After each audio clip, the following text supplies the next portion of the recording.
Hey folks, welcome to another episode of the Security Table. This is Chris Romeo, joined by Izar Tarandosh and Matt Coles. And we're going to talk about, well, we're kind of going to make a connection to something that we talked about last time. But in our pre-podcast discussion, Izar shared it in such a crisp way. I was like, I'm gonna hand the reins over to him and let him tee up this particular conversation for you. So, in a previous, I think, one before the last episode, we spoke about do engineers hate security people? But what happens when we turn engineers into security people? Through that magic formula that...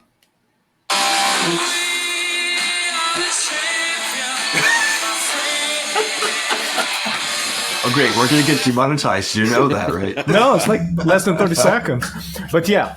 But what happens if we turn engineers into security champions?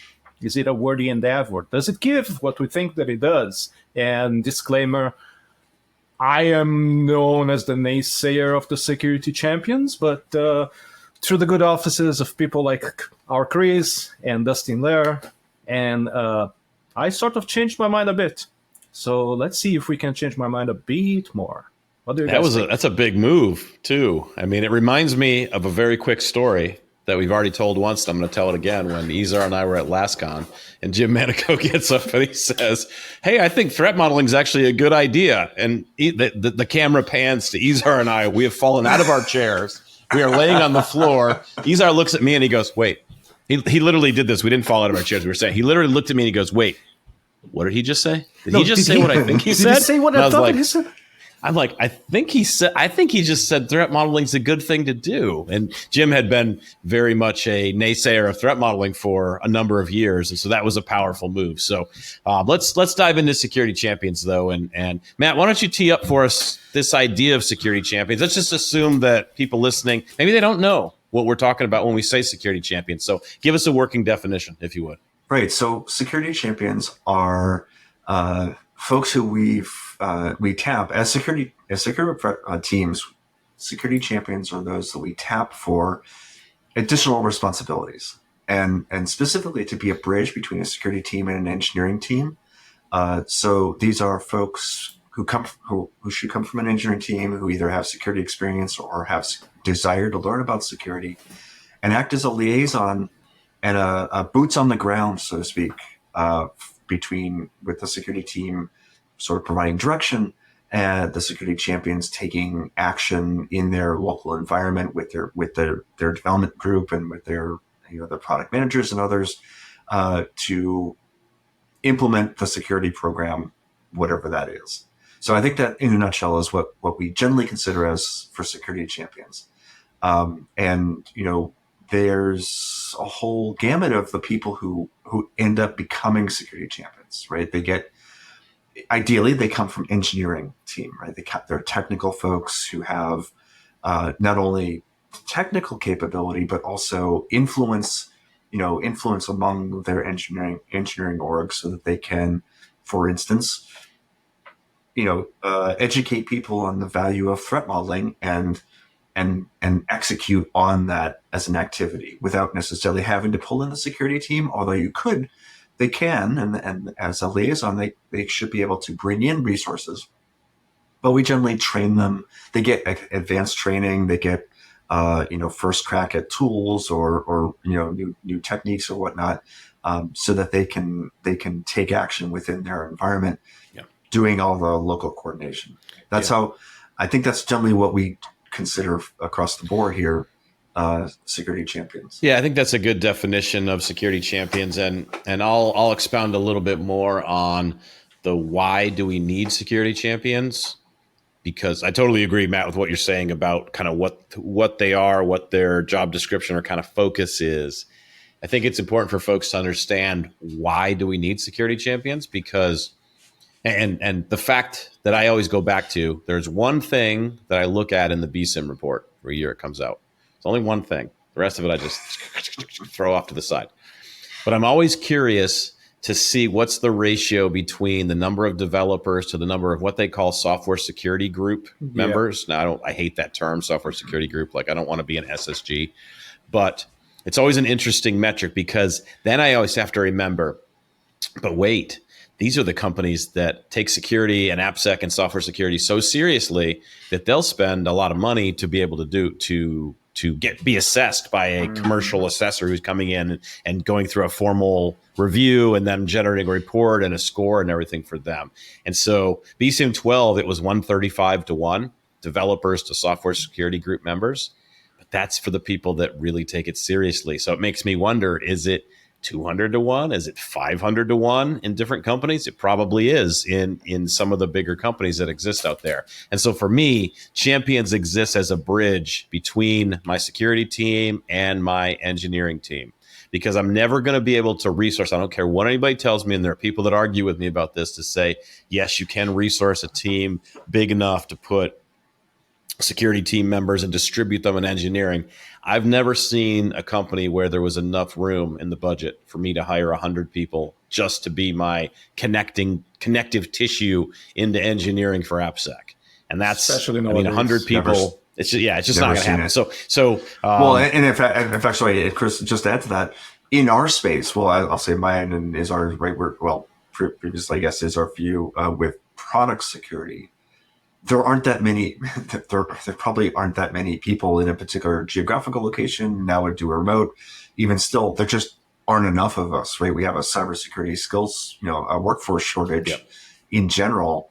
Finding 100 people for a security team outside of just that role is a challenge. Yeah. So, there's a scalability problem there. So I'd love to hear, Izar, your journey from being a naysayer to a slightly less starting naysayer to think this is a thing that could maybe work, like, because I want to unpack the challenges that you had with security champions. I think that's a great way to explore this in more depth, because for a long time you were the one saying this doesn't work because of X, Y, and Z. Yep. So much like Matt's definition, I find that whenever we start talking about security champions, somebody very quick jumps up and uses the expression force multiplier. So there aren't enough security people out there. Software is eating the world. We need more people into more software. Hey, let's get people who are already in the software, turn them into sort of security people, give them training, give them belts, and these people are going to act as force multipliers of the security people who are embedded into these teams. So first of all, my initial reaction is, okay, so we are asking people who hate us to turn into us. Oh, it gets worse than that. Let's talk about that in a bit, but go ahead. I need to give them a damn good incentive to do that. The incentives that I have seen out there, frankly, I have not found a single one that, if I were an engineer, would cause me to do that. So can I just jump in here, because before I forget the thought, it isn't.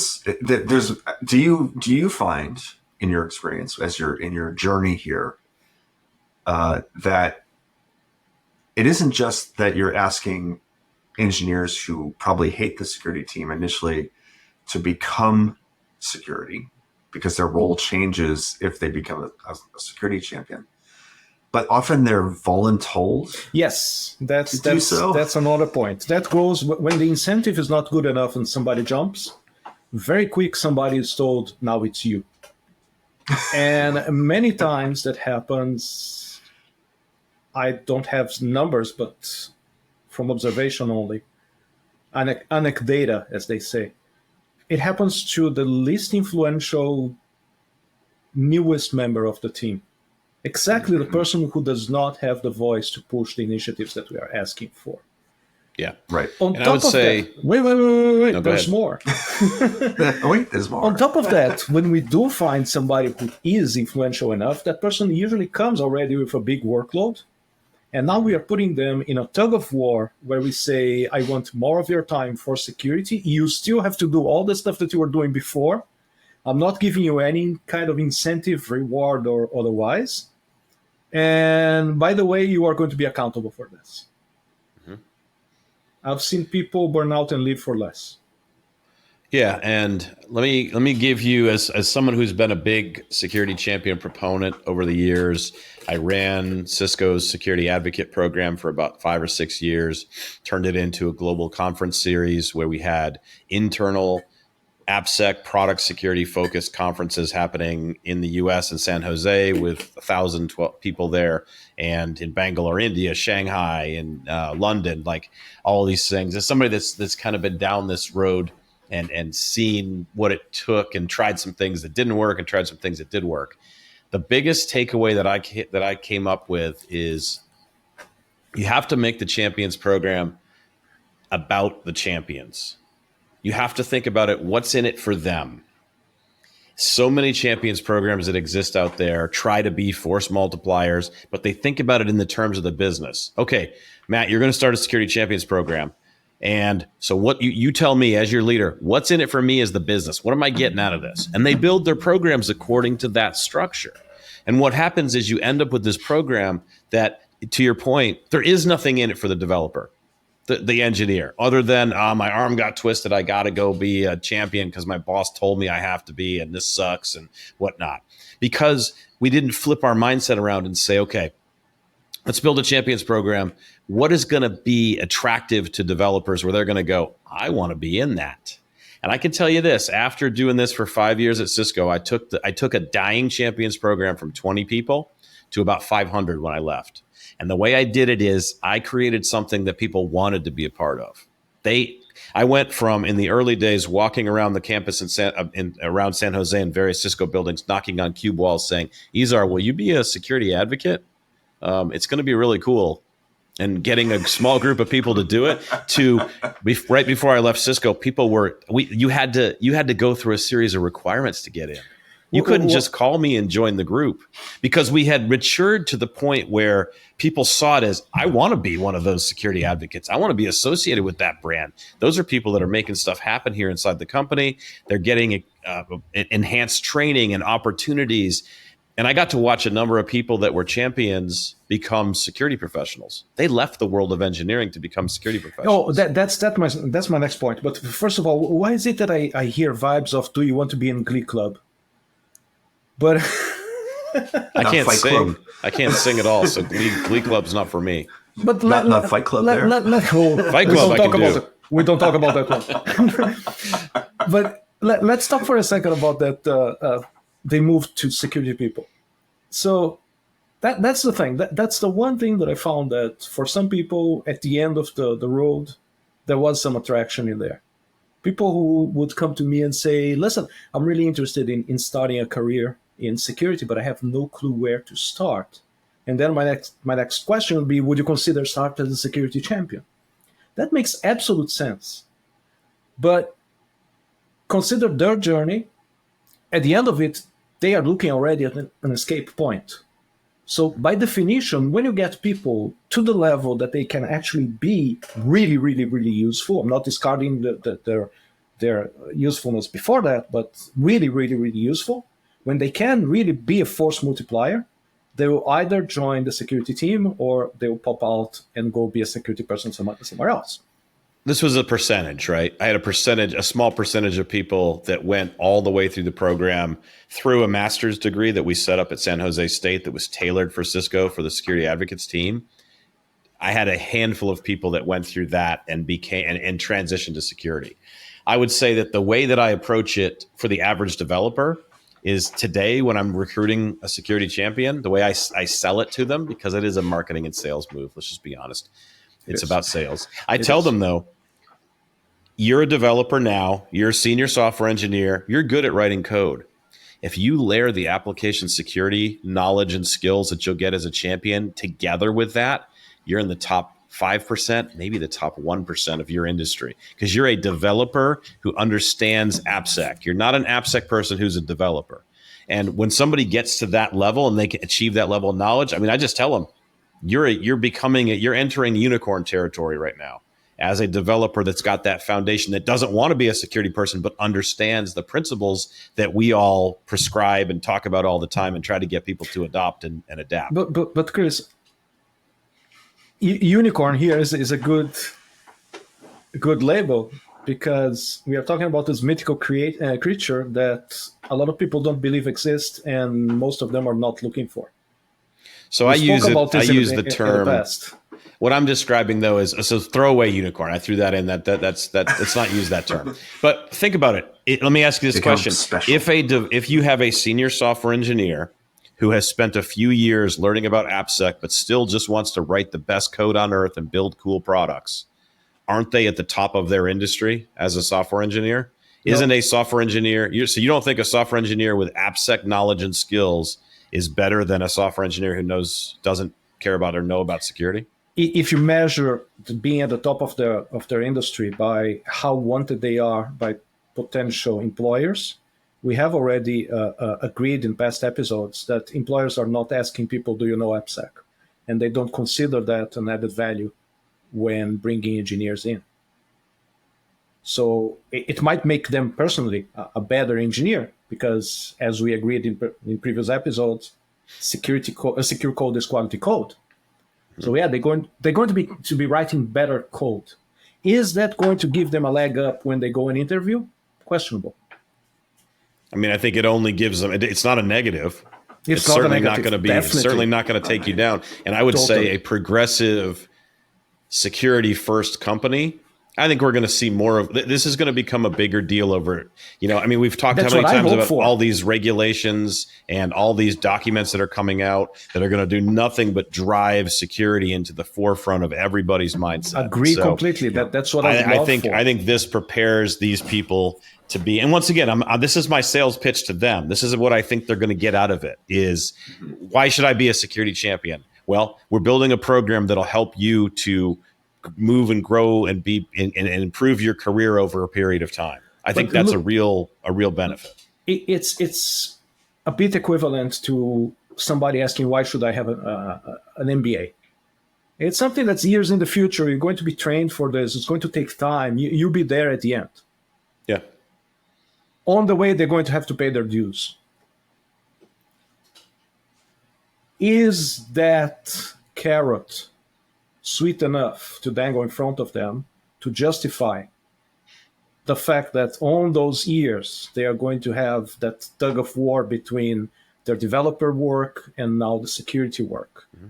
They're going to have to, let's be honest, go through the whole horror cases that we as security people go and that we spoke about, getting time, getting resources, convincing people, scheduling people, asking people, imploring people, doing all that good stuff.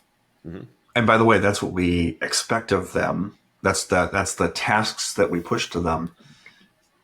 And hopefully an organization that has implemented a security champion program is backing that up with resources, with some amount of resources, sure. Whether that's direct support, hand-holding, training, tooling, whatever, yeah. Right?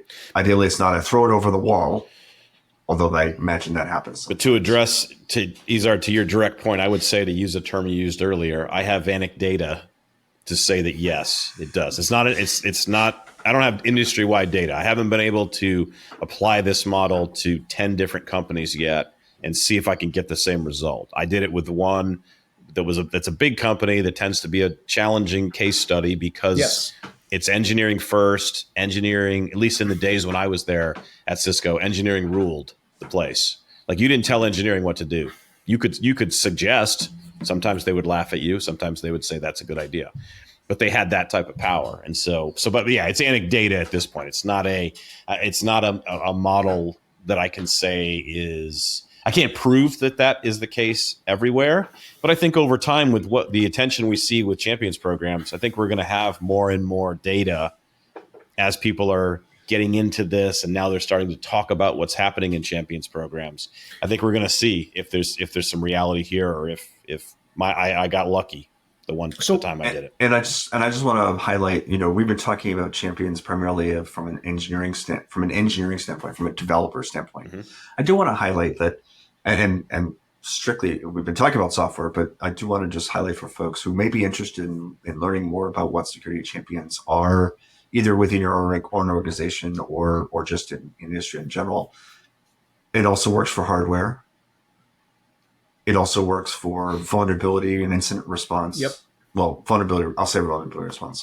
I'm not sure about incident response, but certainly would work for those areas. So not just software development, but other aspects of system development, hardware, software, and then both pre and post release. So where am I in that journey right now? Where did you guys get me to over the last few years? I think that I have abandoned the idea of having a bunch of mini-me's, and I have adopted the idea of having a bunch of minions. So to use the word that Matt used earlier, liaisons. My thing now is security liaisons. For that force multiplying thing, I want in every engineering team somebody who is a point of contact with the security team, in the sense that I'm reducing the workload for the security team to have one point of contact where they can go with their questions, where they can go with their requests. What's going to happen internally in the engineering team, it's their thing. I'm transforming that team into a black box. I have one single interface. I go to the person and I say, this is what I need to happen. Can you help me make it happen? If it's a question, they'll know way better than me who's best equipped to answer. If it's a request, they know way better than me where the team is and if the team can stand by the request or not. By not having any preordained expectation of them rising their own security knowledge, security minded, and security abilities, I am not putting an undue load on top of them. But at the same time, I am prodding them and I am giving them enough material to understand why I'm asking the questions that I'm asking, to understand why the things that I'm asking for are better than not having them, right? So in separate from them, I find those people that want to be mentored, that want to be taught, that want to be challenged, to go and learn more security, because perhaps those are the ones that the carrot of having that thing at the end of the couple of years tunnel is interesting. So I guess let me ask a couple of clarifying questions just because I'm curious. I haven't heard you lay this out like in such a way. So I'm really excited to hear kind of how your thought process has moved along, but also how you see this working in a let's leave the small startup behind, and let's say we have 1,000 engineers inside of a company. How does scalability work from a liaison perspective? Because it sounds like you still have the security team doing more than perhaps I would prescribe in what I think of as a champion. So if I have 1,000 engineers, in your mind, how big is the security team, and what's the role and scope of the security team in working with the liaisons? So here it is. It's not as much the number of engineers, it's the number of engineering teams or projects or units of work or whatever it is. My point is that security team, one of the, and again, anecdata, but I think that there's a body of research to support this. I think that one of the biggest reasons for burnout in security people is the constant context switching. We have to serve all these different projects at the same time. We have to take that stack that has what's the project, what are they building, what could go wrong, who are the contact people, who's responsible for what, who's against, who's for, how much time they give me, is the product manager somebody who I can sell security or not, all those variables that define my interface with that project. I have to 3 times a day, 4 times a day, change that stack in between the projects that I'm serving. And to add to that, oh, by the way, do I have the skills either as an individual or within the team for working with the technologies involved? Yeah. Because those are not necessarily fixed at any given point in time, or they're maybe bleeding edge. And to add to that, where is this team located? I'm in the US, they're in Europe, they're in China. The difference in time between us. I have to get everybody now in a meeting. How do I get one meeting with 10 people, right? The moment that I have that gopher in the team, all that gets removed and I can think about security. I don't have to think about all the trappings around having that line of communication open and well maintained. That moves to them. All that, who is the person in the team who's responsible for the UI, who's responsible for the backend, and has that changed this week? All those internals of the team, they become opaque to me, because now I have a question about the UI, I have a question about the backend. That person is going to route that to the right answer, to the right person who can answer, and bring that to me. So it's not as much as I am giving technical, I am able to cover more technical issues as a security person. I am able to do more because I am doing less in other things that are less related to my job as a security person. Mm-hmm. So can I challenge you on something here? So we started this with the definition of a security champion to be an influential member, a technical influential member of the organization who can help drive security from within. Yep. But I think I heard the way that you just described how you utilize such an individual, a program manager or a scrum master or a team, a team lead any of them could do that. Potentially even an admin could do some of those things, like things like scheduling and whatnot. So do you really need a technical influential member of the team? That's not a challenge. That's a really, really, really great observation. The point now is, remember, I removed all my expectations of security learning from that person. Now the people who are coming to me to learn security, to be mentored, are people who really, really, really want it. And if I have them in as many teams as I can, that's awesome. So I appreciate the additional context you provided in that, but you didn't answer my ultimate question, which was how many people though? Because from a scalability perspective, we have to test this model to say, is it reasonable? But because we're all about reasonable. So, but how many people on the, like, so I get your security team members are now focused. They don't have to task switch all the time. But how many for 1,000? If I have 1,000, okay, I'll give you I'll extrapolate let's say we believe in 8 people per development team and we have 1,000 engineers. So we have roughly what? How many teams? 100, say we have 100 development teams. Make it easy. How many people do you need on your AppSec team to liaison with 100 teams of 8 people inside the company? So again, I don't have data. I wasn't able to put these ideas 100% to work anywhere. I'm looking forward to doing it, but right now I don't have any data to back this up. The only thing that I can offer is, as someone who sat in that place in a security team, I remember that way more than I wanted of my time was spent doing that gophering, rather than pointing at threats and mitigations and risks and whatnots. So if you have one person for every 10 product teams out there, that person is getting burned out right now. And by doing this, you manage to reduce the load on them by a factor of 3. All of a sudden, you have one person for 30 teams.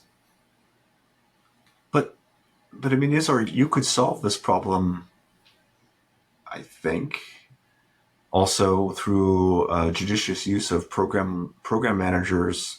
I'll say program managers as a role type, but that isn't necessarily that, within the security team. Yep. In other words, if the security resource, the expert, is having trouble scheduling with a team, and you have a program manager in the security team who can do that liaison work. Mm-hmm. You don't need the engineering person. Right. They'll reach out to the engineering Mm-hmm. lead or Yeah. work within their system. So it can work from both, like, either end. But you're not really solving the problem, are you? Right?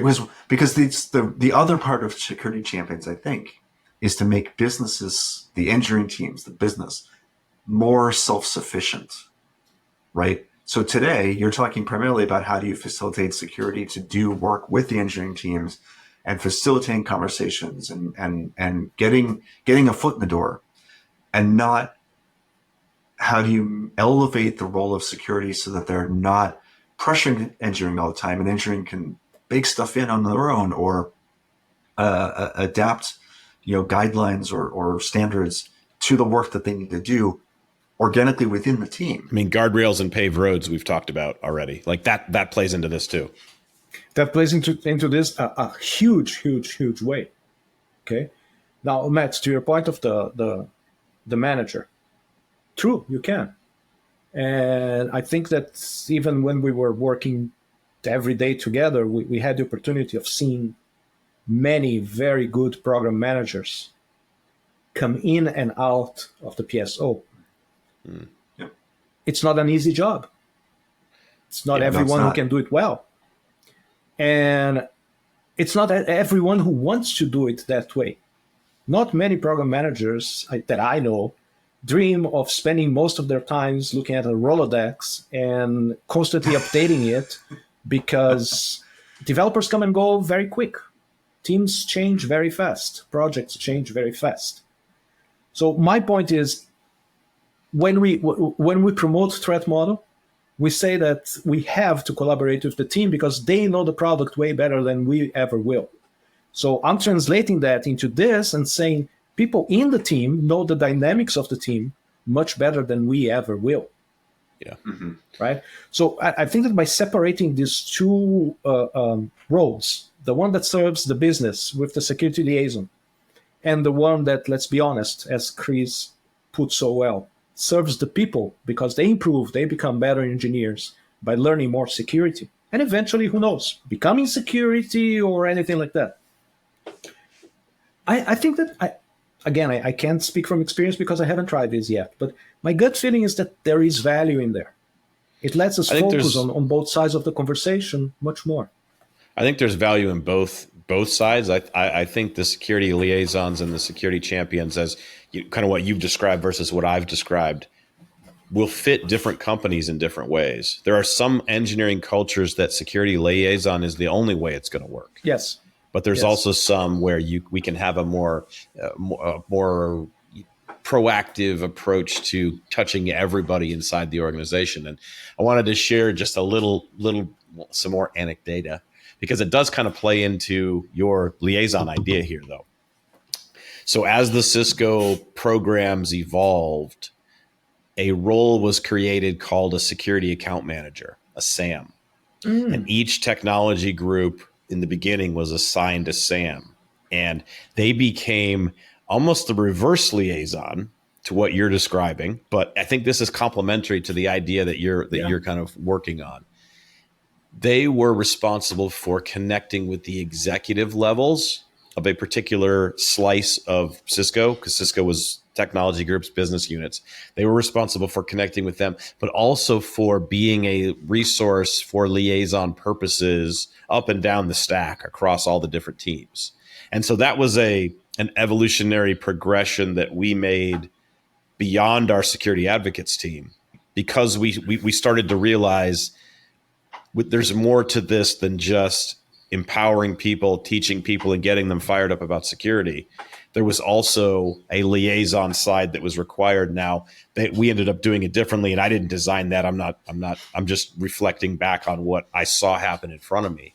But it was very much a liaison-like relationship that came out of that SAM Look, role. At the end of the day, I think that the main problem that we try to solve here is efficiency, right?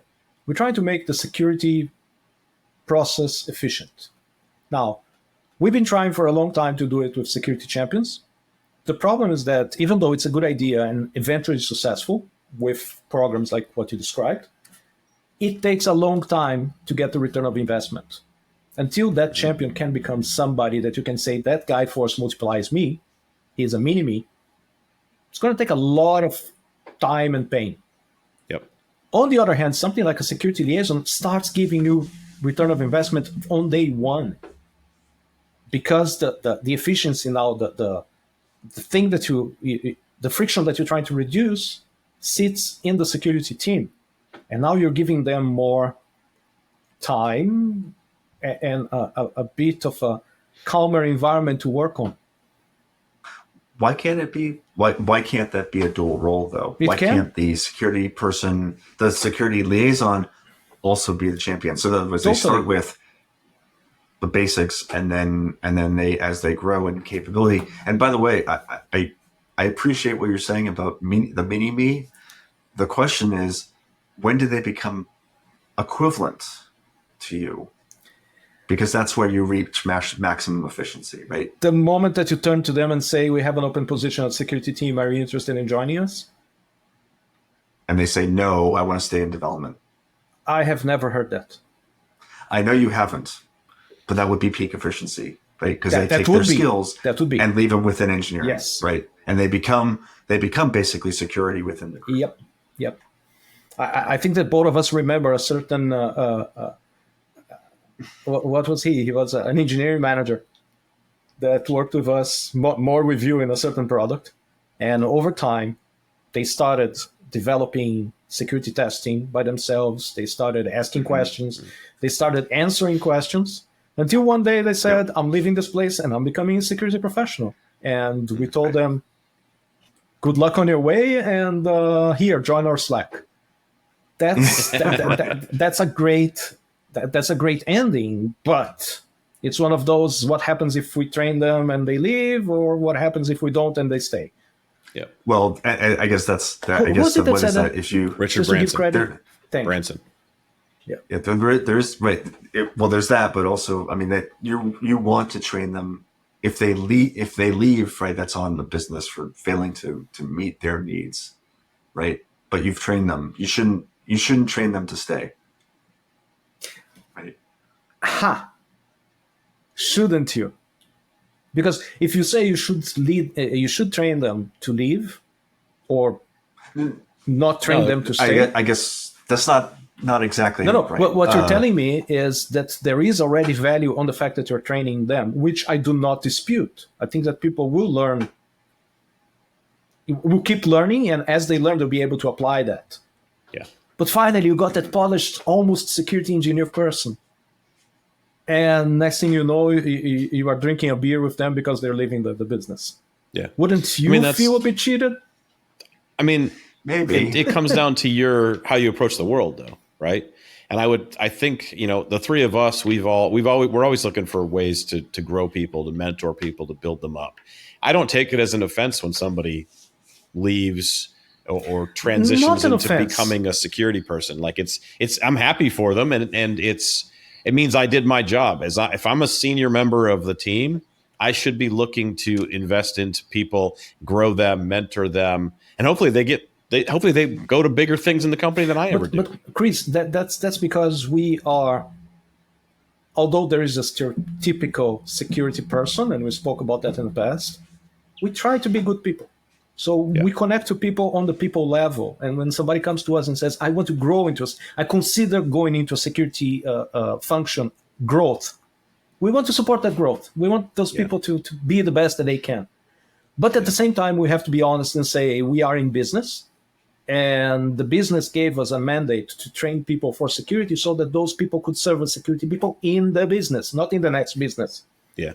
So we are doing a great job as person, but not as business people. The way I always describe it, I have a bit of a jokey way of describing it to people. I'll be talking to a developer and I'll say, once again, selling them on the benefit of becoming a champion, like, hey, you're going to learn all these new things. I think it's going to make you a better developer at the end of the day. And I expect you're going to work here for 100 years, but just in case you don't, and they always do the same thing. It always gets a chuckle, but it allows me to communicate a subtle point that people move around in jobs. Like, I can't advocate, like, I hope you leave, but it's a reality. It's if you grow your skill, a lot of times in big companies, and we're going off on a whole other tangent, we got to wrap this thing up, but if you start as a junior member of staff, you never get promoted and salary bumps equivalent to as if you joined the company as a senior engineer. Mm-hmm. They just never, I haven't seen a company yet that does it. And so you have to leave to take that to get to an equal level based on your experience. And it's terrible that corporate America can't find a way to keep up with people, because you do end up investing in these people as champions, as liaisons. You're pouring into them, you're mentoring them. And then, like you said, you're enjoying a beer at their going away party. But it's really not their fault or your fault. It's the organization's fault for not having a way to keep them at a good salary level that's equivalent to how they've grown. And so we've just identified one of the biggest problems in HR.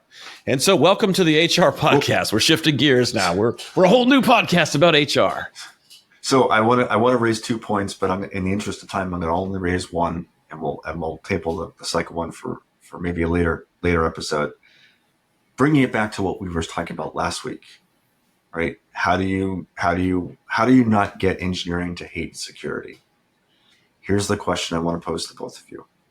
If you identify a member of an engineering team, whether they're a junior engineer or a senior engineer and influential within the group, and they learn security and they take on that responsibility, they graduate from a champion to a security leader within the organization. Because they were a developer and now they become security, how do we keep them from being hated by their own team?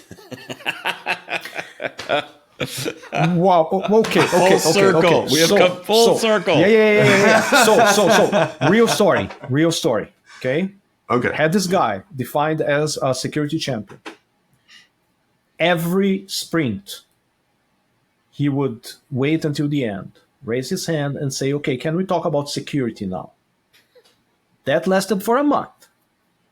After a month, it was, "Okay, are we at the level now that Johnny Ploney will just say, can we talk about security now?" And I saw that team turn into like, "You're not one of us anymore. You are now the security guy. Here, I wrote the line of code. Can you come and read it and make sure that it's secure?" So yeah, it's a thing. We may be alienating people when we elevate them to that. Not elevate, but when we put them into that role, we categorize them. Yeah, as a reclassified and role. It's a true thing. We are, what's the term? Otherizing them, because we are making them all of a sudden developer plus. Yeah, that's true. That is something to think about. Let's wrap up our first conversation we've ever had about champions. I'm sure we'll have some more in the future. I want to plug a couple of things. We mentioned Dustin, I think. If we haven't, Dustin Lair. He's written Security Champion Success Guide. Check that out. You can just Google for it. It's a whole site. He's put a bunch of his thoughts into what it takes to build a champions program.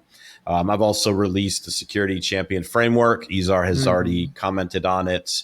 But that's out there on GitHub, Creative Commons license, so you can go tear it up, throw it away, add to it if you want, whatever you want to do. But it's another couple of resources out there as you're thinking about champions programs. And once again, thanks for joining us on the Security Table and the HR podcast, which could be coming soon. And people, it's getting cold and silent around here. So if you have something to say, please let us know. We have so many places where you can go and write your opinions and your ideas and question us and tell us that we have no idea what we're talking about.